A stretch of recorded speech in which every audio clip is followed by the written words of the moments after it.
test everybody else was taking, just in a different format. So one of the big things with communicating is letting people know that you need support.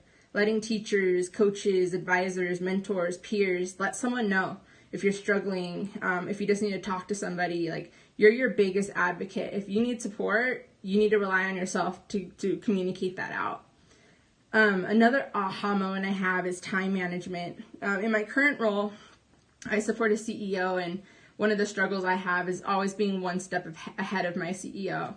So I actually send her a daily summary every evening. It's kind of her meeting agenda. So what time she has a meeting, who she's going to be meeting, where she's going to be meeting, what she needs for the meeting, pretty much all the details in one. And so that was one of the organizational tools that I've been using, as well as time management. So I'm able to balance her schedule and my schedule at the same time to make sure that she's able to get her tasks, her work done, and I'm able to get mine as well.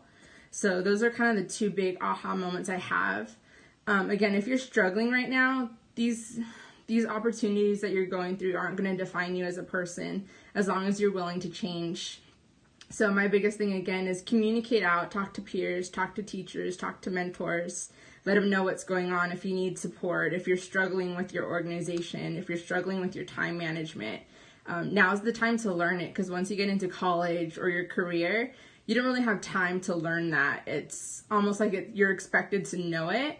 So take the opportunity in high school to kind of play around with different techniques. So maybe you're a planner person. Maybe you like to write down to-do lists. Maybe you like to email a teacher, hey, can I set up a meeting with you to chat about a project, about a grade, something. Use that time now to really hone in on these skills and master them before you get into your college or career. Hope you guys have a good one.